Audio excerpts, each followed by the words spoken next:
दोस्तों, गांव में रहने वाला वह हर व्यक्ति जो पैसे कमाने की इच्छा से तरीके की तलाश करता है या किसी बिजनेस आइडिया की तलाश करता है, तो दोस्तों कौन से ऐसे तरीके हैं जो गांव में रहने वाले व्यक्ति के लिए बहुत ही कारगर साबित हो सकता है। दोस्तों, अगर मान लीजिए आप भारत के गांव से बिलोंग करते हैं, भारतीय अगर आप एक गांव में रहने वाले व्यक्ति हैं, तो दोस्तों वहां पे कौन सा ऐसा व्यापार करें अपने गांव में, अपने एरिया में, ताकि कम से कम 500 से लेकर 2000 या उससे अधिक रुपए की कमाई किया जा सके।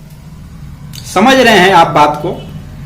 कौन से ऐसे तरीके हैं जिसको अपना करके व्यक्ति अपने गांव में रहकर अच्छा खासा इनकम करे और क्या करे। सबसे जो जरूरी चीज है कि पैसे कमाने के लिए गांव में लोग क्या क्या करें, क्या क्या विकल्प है।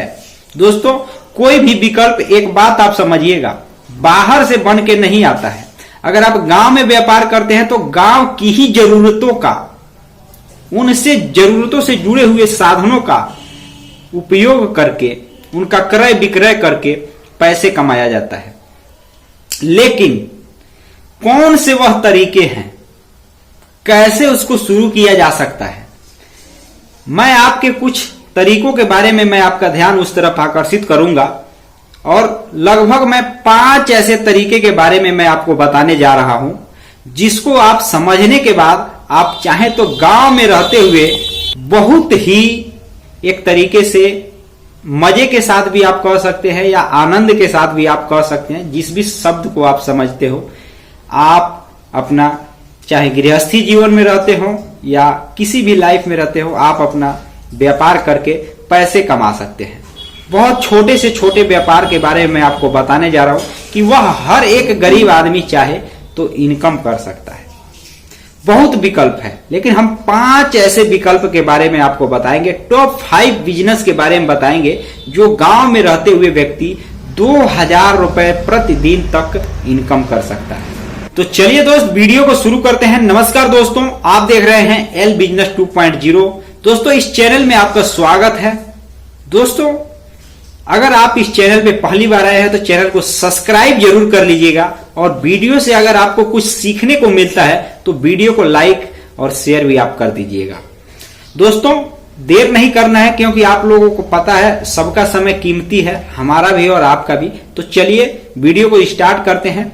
और दोस्तों, सबसे पहले तरीके के बारे में बताने से पहले एक बात मैं और आपको बता देता हूं, जो कि मैं समझता हूं कि यह बताना जरूरी है हर एक वीडियो में, क्योंकि नए नए दर्शक जुड़ते हैं और नए नए लोगों को जो जानकारी है उनको देना एक तरीके से हमारा फर्ज भी है। दोस्तों, अगर आप मान लीजिए गांव में है या शहर में है, किसी ऐसे प्रकार की बिजनेस के बारे में सोच रहे हैं जिसमें आपका कुछ न कुछ उसमें अड़चन आ रहा है, नॉलेज उसमें आपको कम लग रहा है, कुछ प्रॉब्लम नहीं समझ में आ रहा है, अगर आप गांव से खासकर अगर आप बिलोंग करते हैं तो कमेंट बॉक्स में अपने बिजनेस से जुड़े, ध्यान दीजिएगा, अपने जो बिजनेस आप शुरू करना चाहते हैं उससे जुड़े अगर आपके मन में कोई प्रश्न है तो जरूर पूछिएगा।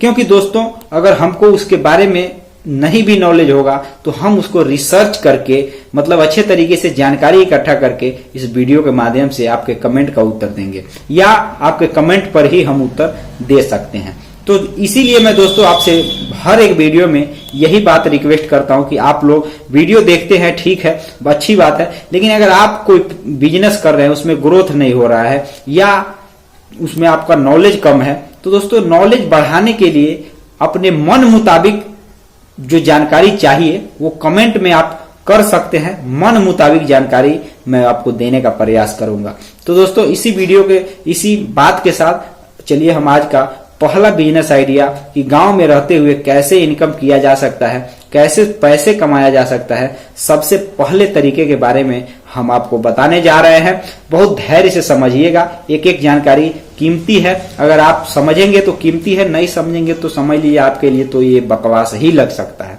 तो दोस्तों, हम रिसर्च के साथ आते हैं और अनुभव के आधार पे कुछ बातों को भी बताते हैं। ऐसा नहीं है कि सब चीज रिसर्च पे ही है, नहीं दोस्तों, कुछ बातें जो होती है अनुभव के भी आधार पर हम बताते हैं, क्योंकि मान लीजिए हम गांव में रहते हैं तो गांव में हर एक बिजनेस को करीब से हमने खुद उसको एक तरीके से मॉनिटर भी किया है। तो दोस्तों चलिए सबसे पहले तरीके के बारे में बात कर लेते हैं। दोस्तों गांव में अगर पैसे कमाने हैं, गांव की मैं बात कर रहा हूं, अगर गांव में आपको पैसे कमाने हैं तो दोस्तों सबसे पहले एक बात कान खोल करके सुन लीजिएगा, कोई भी आप बिजनेस करने से पहले एक बिजनेस के बारे में आप जरूर समझ लीजिएगा कि बिजनेस वैसा हो जो या जिसका डिमांड ज्यादा हो और उसके ग्राहक भी ज्यादा हो, मटेरियल की भी कमी नहीं हो और ग्राहक भी ज्यादा हो। तो सबसे पहला जो तरीका होता है, अगर गांव में एक नॉर्मल व्यक्ति के लिए, अगर मान लीजिए अगर आप गांव में बेरोजगार आदमी हैं, आप सोच रहे हैं कि 1000-2000 रुपया है, चलते हैं कोई बिजनेस कर लेते हैं, 3000 या 4000 रुपया है, चलते हैं कोई बिजनेस कर लेते हैं। तो मैं आपको जो सबसे पहला तरीका बताने जा रहा हूं, ये आपकी मर्जी है, बिजनेस कीजिएगा या मत कीजिएगा, ये आपकी मर्जी है, लेकिन तरीका मैं बता रहा हूं उस तरीके पे जरूर आप ध्यान दीजिएगा। क्योंकि दोस्तों तरीका तो वही होता है, चाहे आप जो भी बिजनेस आपको न सेलेक्ट करना है कि आप कौन सा बिजनेस करना चाहते हैं, लेकिन तरीका तो वही है। सबसे पहला बिजनेस मैं आपको बताने जा रहा हूं, अगर आप गांव में रहते हैं तो आप सब्जी, ध्यान दीजिएगा, सब्जी का खरीद बिक्री का व्यापार आप शुरू कीजिए। अब आप सोचिए और आप पूछिए, कमेंट में पूछिए अगर डाउट है तो, कि इसमें क्या क्या कैसे आप, मतलब मैं बता रहा हूं कि यह बिजनेस चलेगा, पूछिए, ये तो आपका पूछना फर्ज है। तो दोस्तों इसका उत्तर यह है कि आपको पता है, अच्छे तरीके से पता है कि चाहे कोई भी व्यक्ति हो, उसको बाजार में जाकर सब्जी खरीदना ही होता है। मैं गांव की बात करूं या शहर की बात करूं, शहर में भी आप अपना सकते हैं ये तरीका, लेकिन मैं गांव में इसलिए कह रहा हूं कि गांव में ज्यादातर लोग बिजनेस की तलाश करते हैं। तो सब्जी का एक विकल्प है जो सब्जी का व्यापार किया जा सकता है। इसमें भी बहुत से ऐसे कंडीशन है, ऐसा नहीं है कि सब्जी का व्यापार है तो बस सभी लोग कर सकते हैं। इसमें भी पूंजी की बात है, इसमें भी डिमांड की बात है, अलग अलग चीजों को समझना पड़ता है। इसमें अलग अलग प्रकार के, सब्जी के व्यापार में अलग अलग तरीके हैं पैसे कमाने के। किसी व्यक्ति को आप देखे होंगे कि सब्जी के मंडी में बेच करके पैसे कमाता है, यानी कि अगर वो आप देखेंगे तो थोक में मटेरियल खरीदता है, यानी किसानों से खरीदता है और छोटे छोटे व्यापारियों को बेचता है। वह एक अलग प्रोसेस है, वह एक अलग तरीका, लेकिन व्यापार तो एक ही है। और दूसरा आपने देखा होगा कि जो छोटे व्यापारी हैं, जिनके पास 1000 से लेकर के 5000 रुपए तक की पूंजी है, उनको आपने देखा होगा कि उन थोक व्यापारियों से मटेरियल खरीदते हैं और उस मटेरियल को खरीदने के बाद वह ले जाकर के, अब इसमें भी दो माध्यम है, किसी या तो बाजार में बेचते हैं, जैसे मान लीजिए छोटा मोटा गांव में अगर कोई बाजार है, चौराहा है, या तो वहां बेचते हैं, वो एक अलग मतलब व्यापारी होते हैं जो एक जगह बैठ करके चाहे चौराहे पे या बाजार पे बेचते हैं। लेकिन अब मैं तीसरे तरीके के व्यापारी के बारे में मैं बताता हूं। इसी बिजनेस से जुड़ा जो तीसरा व्यापारी है, आपने देखा होगा ठेला पर लेकर के, ऑटो रिक्शा में लेकर के, ई रिक्शा पे भी मैं देख रहा हूं, साइकिल पे भी देख रहा हूं, मोटरसाइकिल पे भी कुछ ऐसे सामान है जो लोग बेचते हैं।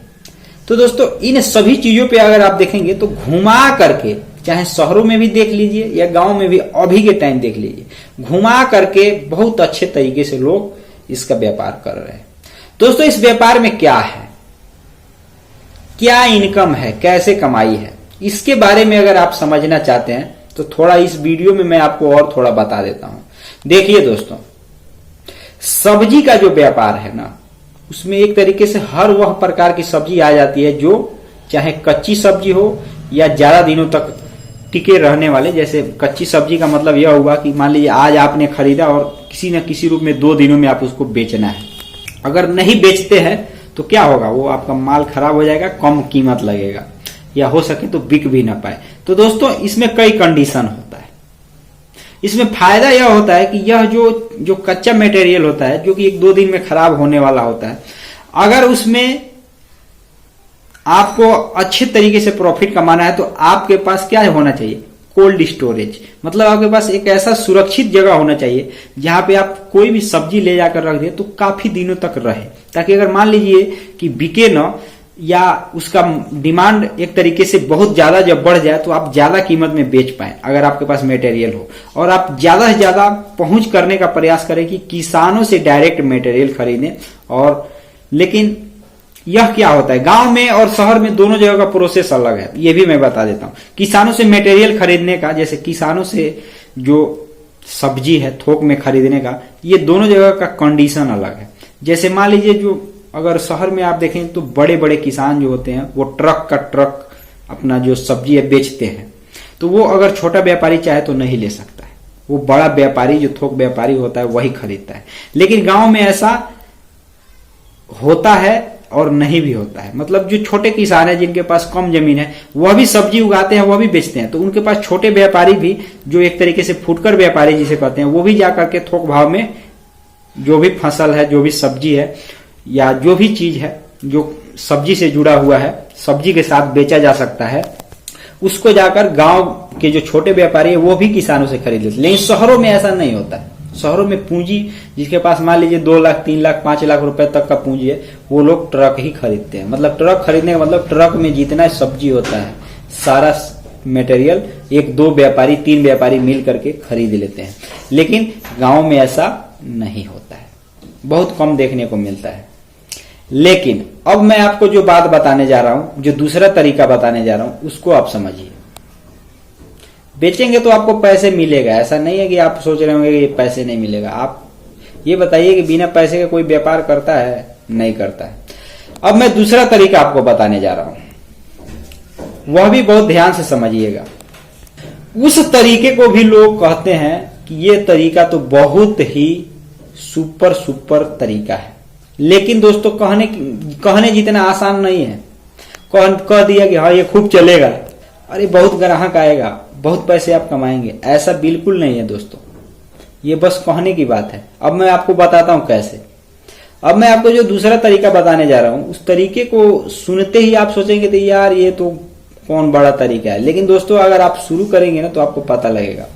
दोस्तों मैं आपको जो दूसरा तरीका बताने जा रहा हूं, उस तरीके को कहते हैं बर्गर चाउमीन का व्यापार। अब आप सोच रहे होंगे कि यार ये बर्गर चाउमीन का व्यापार कौन नहीं जानता है। हमको पता है, आप जानते होंगे, लेकिन उसको कैसे शुरू करके कैसे अच्छे तरीके से पैसे कमाना है, ज्यादा पैसे कैसे कमाना है, इसके बारे में आप नहीं जानते होंगे। आप व्यापार करते हुए अनेकों लोगों को देखा होगा जरूर, ये बात बिल्कुल सही है। लेकिन किसके पास ज्यादा बिक्री होता है इसके बारे में क्या आपको पता है? अगर है तो ठीक है, नहीं है तो मैं तो बताऊंगा। जरा मेरा भी अनुभव समझिए। देखिए दोस्तों, बर्गर चाउमीन का व्यापार करना, पैसे आपके पास है तो आप शुरू कर सकते हैं, लेकिन आपके पास ही ग्राहक ज्यादा आएगा इसका गारंटी एक चीज पर ही निर्भर करता है कि आप उसमें कितना ज्यादा मेहनत नहीं दोस्तों, ये मत समझिएगा कि मेहनत उसमें करेंगे, खूब अच्छा खासा बनाएंगे, उसका मतलब इंफ्रास्ट्रक्चर तैयार करेंगे तो खूब देखकर ग्राहक है, ऐसे उसमें ग्राहक नहीं आते।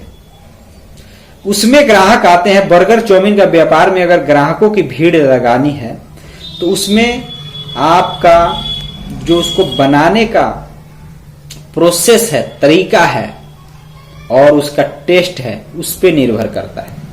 आप जितना साफ सफाई से मटेरियल बनाएंगे, जितना अच्छा, थोड़ा कम ही मार्जिन मिले, अच्छा मटेरियल उसमें डालेंगे बर्गर में या चाउमीन में, या आप टेस्ट में अच्छा बनाएंगे, तो दोस्तों आपको पता है कि कीमत तो वही लगेगा, लेकिन सामान जहां अच्छा मिलेगा लोग वही खरीदेंगे। तो भीड़ लगाने का एकमात्र तरीका यह है। यह भी बर्गर चाउमीन का एक अच्छा व्यापार है। आपकी मर्जी अगर है तो आप शुरू कीजिए। इसमें एक चीज का चिंता नहीं करना है, चाहे जितना भी कंपटीशन हो, आपको उसमें चिंता करने की बात नहीं है। मार्केट अगर एरिया है ना, मार्केट बाजार है, भीड़ लगता है, तो वहां पे चाहे जितनी भी दुकान हो, आपको नहीं चिंता करना है, आपका भी माल बिकेगा, बिल्कुल उसमें चिंता करने की बात नहीं, क्योंकि आपका क्वालिटी अच्छा होना चाहिए, टेस्ट अच्छा होना चाहिए, ग्राहक तो आपसे जुड़ ही जाएगा। अब मान लीजिए नॉर्मली आपने दुकान नहीं किया है, आप बर्गर खाने जा रहे हैं, 3 दुकान है और आपने तीनों पे पहले अलग अलग लोगों के पास जाकर के आपने बर्गर का टेस्ट देख लिया है कौन कैसा बनाता है। तो ये बताइए कि भले 3 दुकान है या 4 दुकान है, लेकिन आप तो उसी के पास जाएंगे जहां आपका टेस्ट अच्छा लगेगा। तो ठीक उसी तरीके से हर एक चीज है, समझने वाली बात है। आप इसमें बेहतर परफॉर्मेंस करके बेहतर टेस्ट जब तैयार करेंगे तो आपका भी मटेरियल बिकेगा। अब हम देर नहीं करना है क्योंकि समय ज्यादा हो गया। अब तीसरे बिजनेस के बारे में बता देते हैं। हो सकता है कि अब चौथे 5वें बिजनेस के बारे में हम न बता पाए, लेकिन तीसरा तरीका जो मैं आपको बताने जा रहा हूं दोस्तों, यह तरीका अगर आप अपनाते हैं तो इसमें भी आपका अगर मेहनत अच्छा है तो आप हजारों रुपए प्रतिदिन इनकम कर सकते हैं, अपनाते हैं तब। दोस्तों अब मैं आपको जो तीसरा तरीका बताने जा रहा हूं, यह जो तरीका है इसको गांव में आप रहते हैं तो गांव में घूमते हुए, चलते फिरते उठते बैठते हुए, इस समय यह जो टाइम चल रहा है, और ज्यादातर अगर 12 महीने की अगर बात करूं मैं तो उसमें से 3 महीना निकाल दीजिए, पूरे 9 महीने वह व्यापार चलता है। और आप सोच रहे होंगे कि यह कौन सा व्यापार है, इसको कैसे शुरू किया जा सकता है, आप जरूर सोच रहे होंगे। तो देखिए दोस्तों, यह जो व्यापार है यह गर्मी से जुड़ा हुआ व्यापार है। आपको पता है कि भारत में अगर ज्यादातर राज्यों में देखें तो 9-10 महीने क्या होता है, गर्मी का ही मौसम होता है। यानी कि 10 महीनों में गर्मी से जुड़ा जो व्यापार है वो 10 महीने खूब चलता है। और गांव में अगर आप रहते हैं तो ये बात मैं आपको बता दूं कि ये तीसरा तरीका है गर्मी से जुड़ा हुआ, जिसका मार्केट में अच्छा खासा डिमांड है और आपके पास कम पूंजी है, 1000 रुपया भी इनकम है। 1000 रुपया भी अगर आपके पास पूंजी है तो आप उसमें से 1000 रुपया अलग से खड़ा कर सकते हैं। मतलब 1000 रुपये पूंजी लगाते हैं तो 1000 रुपये और आप कमा सकते हैं। अब क्या है वह तरीका, इसी को हमको आपको बताना है। तो इसको भी थोड़ा आप पेशेंस बनाए रखिए और बहुत ध्यान से मैं आपको समझा रहा हूं, समझ लीजिएगा। बाकी आपकी मर्जी है, कीजिएगा मत कीजिएगा, लेकिन आप समझ लीजिएगा जो मैं आपको बताने जा रहा हूं। मेहनत तो है, लेकिन गांव में उस व्यापार में दो माध्यम से पैसे आ सकता है। बहुत तरीका मैंने सोच कर बता रहा हूं आपको, एक गांव में गरीब आदमी कैसे व्यापार कर सकता है। ये तीसरा तरीका आप समझिए, अगर आपका मर्जी करे तो जरूर कीजिएगा। दोस्तों जो तीसरा तरीका मैं आपको बताने जा रहा हूं उस तरीके को कहते हैं बर्फ या आइसक्रीम का बिजनेस। अब इस दोनों चीज को मैं क्यों आपको बता रहा हूं, क्योंकि ये दोनों चीज एक दूसरे से कांटेक्ट है। अलग अलग तरीकों के, अलग अलग वैरायटीज के आपने क्या चीज, बर्फ कौन सा, वो नहीं जो बिल्कुल 25 किलो के आसपास होता है, वो बर्फ नहीं। वो बर्फ जो एक तरीके से आपको मार्केट में 5 रुपए के आसपास एक लकड़ी के डंडी में आपको बर्फ खाने के लिए मिलेगा। दोस्तों बहुत ठंडा रहता है, गर्मी में इसका खूब डिमांड रहता है। लेकिन ये आपको जानकर हैरानी हो जाएगी, अगर नहीं जानते हैं तो मैं बता दे रहा हूं कि वो आधा दाम में मिलता है एक पीस। यानी कि अगर आप 1 रुपये में खरीद रहे हैं ना तो आपको वो 2 रुपये में बेच पाएंगे। जो 2 रुपये का खरीदते हैं उसको 4 रुपये में, 5 रुपये में बेचा जाता है। इसीलिए दोस्तों इस व्यापार में कहा जाता है, मैं नहीं कह रहा हूं, जो लोग व्यापार करते हैं, मतलब 100 पीस का एक सैकड़ा होता है, उसका रेट होता है 100 पीस का। जो लोग उस व्यापार को करते हैं वही लोग बताते भी हैं। उसमें रिस्क क्या होता है, उसमें नुकसान यह होता है कि सुबह से लेकर अगर शाम तक मटेरियल नहीं बिका तो वो धीरे धीरे पिघलने लगता है। तो उसके लिए अच्छे तरीके से रखा जाता है उसको। तो आप चाहें तो इस व्यापार को भी कर सकते हैं, बाकी आपकी मर्जी है। इसमें भी पैसे कमाने के दो माध्यम है गांव में। वो दोनों माध्यम यह है कि एक तो आप अपना मटेरियल बेचेंगे, कम कीमत में लाएंगे उसको, उतना मार्जिन रख के बेचना भी है, मतलब जितना लागत है उतना आपको कमाना है, वो तो एक अलग बात है। लेकिन गांव में उसके एवज में पैसे लोगों के पास नहीं भी होता है तो एक अनाज होता है, जो कुछ भी हो सकता है, कोई भी फसल हो सकता है, धान हो सकता है, गेहूं हो सकता है, चावल भी हो सकता है, मक्का भी हो सकता है, और भी जो दलहन है वो कुछ भी मतलब हो सकता है। तो उसमें ये चीज होता है कि गांव में इसके बदले में लोग ये चीज भी देते हैं। तो दोस्तों उसका कीमत लगा करके उसको भी आप थोक भाव में कीमत लगा करके अपना मटेरियल बेच सकते हैं, और थोक भाव में खरीदेंगे तो भी आप उसको ले जाकर के बेचेंगे, उसमें भी आपको प्रॉफिट होगा। तो यह दो तरीके हैं जिससे लोग पैसे कमाते हैं। गांव की मैं बात कर रहा हूं, बाकी शहर की बात अलग है। तो आप चाहें तो इन तरीकों को अपना करके पैसे कमा सकते हैं। आज वीडियो थोड़ा लंबा हो गया, फिर मिलेंगे नए वीडियो के साथ। तब तक के लिए जय हिंद, जय भारत।